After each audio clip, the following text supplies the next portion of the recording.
Today's quote is entitled, "Krishna will satisfy your senses if you want." A devotee engaged in service to the Lord is not disappointed in the satisfaction of his senses. If he wants to satisfy his senses, Krishna fulfills that desire. Srimad Bhagavatam 4.8.41.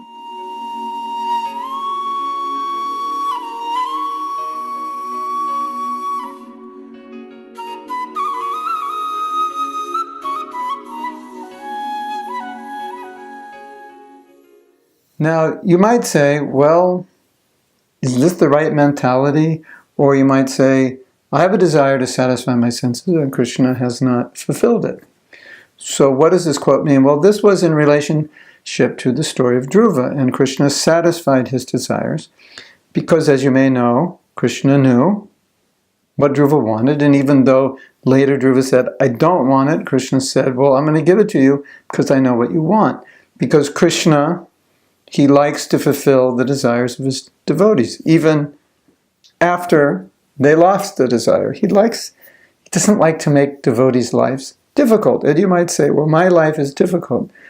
Maybe you need it to be difficult. Maybe right now, if Krishna satisfied your desires, it wouldn't help you. But that's another point, and we've talked about that previously in other quotes in the past. What I want to focus on now is Krishna fulfilling the desires or satisfying the senses, as Prabhupada says here, of his devotees. We're trying to satisfy our senses. Actually, we've been trying for many lifetimes. Actually, we've been trying for so many lifetimes, there's not a number big enough to tell us how many. And in every species of life, you know. You like the ocean, you can live as a fish, so we tried that. You like to fly, we can be a bird. We tried that. You like to sleep, you can be a bear. We know these ideas. So we've tried it all. Still, we're not satisfied. What does it mean? Well, it means Krishna knows how to satisfy our senses. We don't even know how.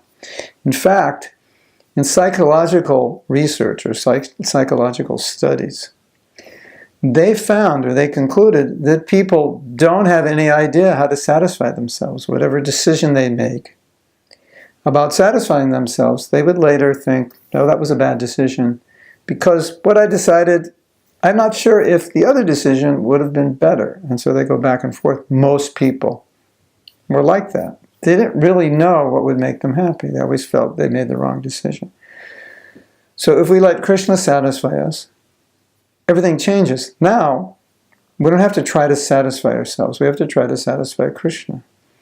And in many, many purports, Prabhupada explains that Krishna can satisfy us in ways which are impossible for us to satisfy ourselves. So we need to get that idea, like, you know, as we say in America, through our thick skull. Like somehow we don't understand that. Somehow or other we think, no, it's my job, it's my service to satisfy myself. But a pure devotee doesn't think that way. And is a pure devotee satisfied?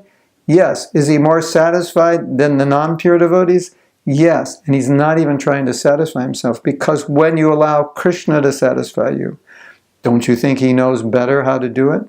When you allow Krishna to take care of you, don't you think he knows better how to do it? When you allow Krishna to make you happy by following what he wants, trying to make him happy, don't you think he knows better how to make you happy? Of course he does. Why don't we get that? Why are we still thinking we have to make ourselves happy? That's an interesting question, because there's no good answer for it. And so the purpose of this quote is, I would ask you to meditate on this reality, that what Krishna can provide for us, what Krishna can do for us, is infinitely greater than anything we can do for ourselves. And add to that the fact that we've been trying to satisfy ourselves for unlimited lives, and it doesn't work.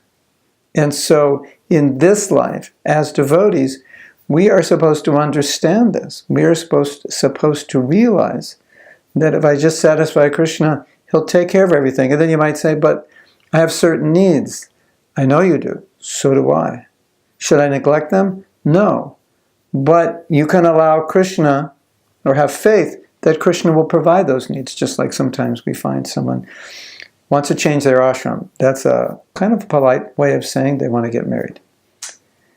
Like we say, Prabhu, I have to service my body. That's a polite way of saying I have to. Do you know what? So, I have to change my ashram. Fine, no problem. Can Krishna provide you a partner? Yes. I mean, should you look? You can look, but have faith ultimately that if you give yourself to Krishna, you're sincere, he'll take care of you. He'll find the partner, he'll provide the partner. Can you just go out and find one? It's not so easy. Can Krishna go out and find one? It's easier for him than it is for you.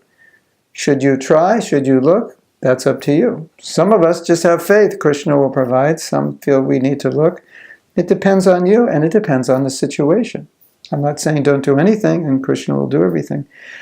But at the same time, understand, ultimately, if anything's going to happen, he's going to do it. So that's what we're trying to understand from this purport.